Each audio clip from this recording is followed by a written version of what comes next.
جنات आसिफ जिस किस्म का भी कोई मसला हो खाले जादू के हवाले से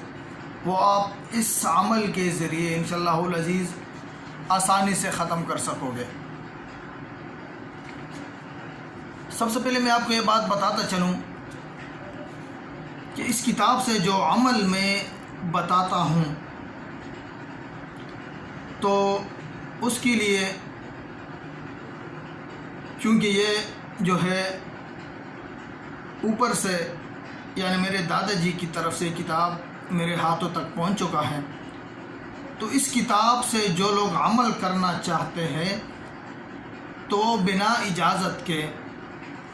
वो उस अमल को नहीं कर सकते। तो इस अमल को करने के लिए आपको जो है सुनने वालों और देखने वालों के लिए ये ज़रूरी होगा कि वो पहले इजाज़त लें और इजाज़त लेने के बाद वो इस अमल को कर सकते हैं, क्योंकि ये किताब जो है ये हमारी ख़ानदानी किताब है। अगर किसी बंदे पर जादू, जिन्नात या आसिफ के कुछ असरात हो और आपने उसको ख़त्म करना हो तो वो अमल मैं आपको बताऊंगा। आपने वीडियो पूरी देखनी है ताकि मैं आपको आखिर में इजाज़त का तरीक़ाकार बताऊं कि आपको इजाज़त किस अंदाज से मिल सकता है। सबसे पहले आपने 4 खाने जो है इस तरह मुरब्बा 4 खाने बनाने हैं काले पेन से। काली स्याही, जिस पेन में काली स्याही हो, कोशिश करें कि कच्ची पेन हो, बाल पेन ना हो। तो आपने उससे 4 खाने बनाने हैं, 4 किस्म के मुरब्बा खाने बनाने हैं। पहले खाने में आपने लिखना है क़ारून का नाम, दूसरे खाने में आपने लिखना है फ़िरऔन का नाम, और तीसरे खाने में आपने लिखना है शद्दाद का नाम, और चौथे खाने में आपने लिखना है नमरूद का नाम।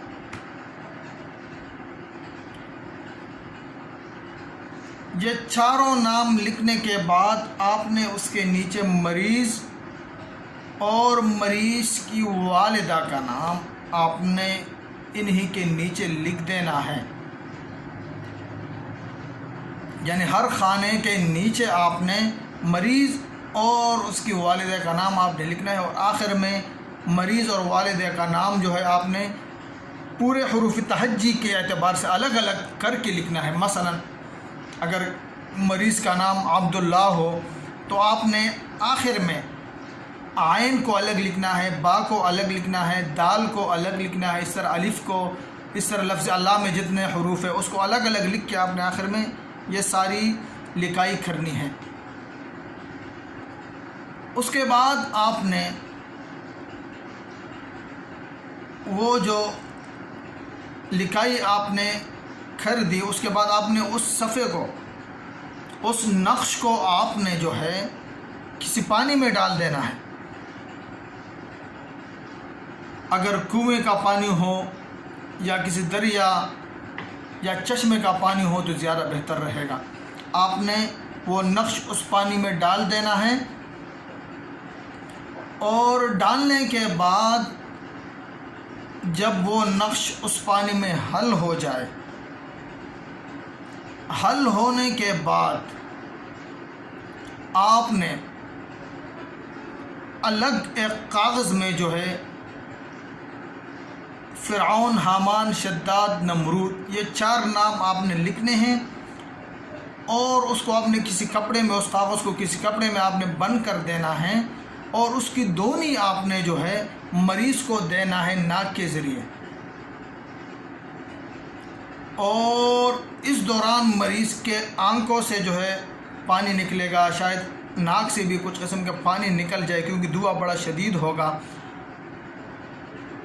और आपने साथ साथ जो इस तरफ आपने नक्श का पानी आपके पास महफूज होगा, जब उसके मुंह से या आंखों से पानी निकले तो आपने उस पानी का जो है कुछ कतरे मरीज़ के चेहरे पर मार देना है, और मरीज़ एक किस्म के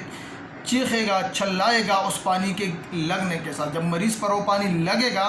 तो अजीब किस्म के जो है आवाज़ें निकालेगा। तो आपने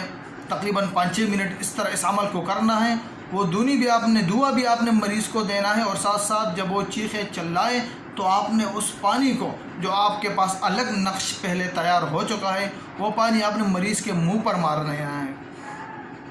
یہ سمجھ کر کہ جتنے بھی خبیث شیاطین، جنات اور عصیب کے اثرات ہیں، یہ اس پانی کے برکت سے یا اس پانی سے وہ سب کچھ ختم ہو رہا ہے۔ انشاءاللہ العزیز یہ عمل کرنے کے بعد اگر مریض پر آسیب ہو، جادو کے اثرات ہو، جنات کے اثرات ہو، سب کچھ جو ہے وہ ایک دم ختم ہو جائے گا انشاءاللہ العزیز۔ 5 منٹ کے اندر مریض کے جسم میں جس قدر بھی تکالیف ہو یا کوئی قسم کے بھی اثرات ہو، 5 منٹ کے اندر آپ محسوس کرو گے، اور اس عمل کے کرنے کے بعد انشاءاللہ العزیز آپ کو کسی کے پاس جانے کی ضرورت نہیں ہوگی۔ یہ عمل ہر وہ شخص کر سکے گا جو کہ روز 21 مرتبہ درود شریف پڑھے، روز 21 مرتبہ درود شریف پڑھے گا، تو اس عمل کو اس بندے کو میری طرف سے اجازت ہے، مجھے اپنی دعا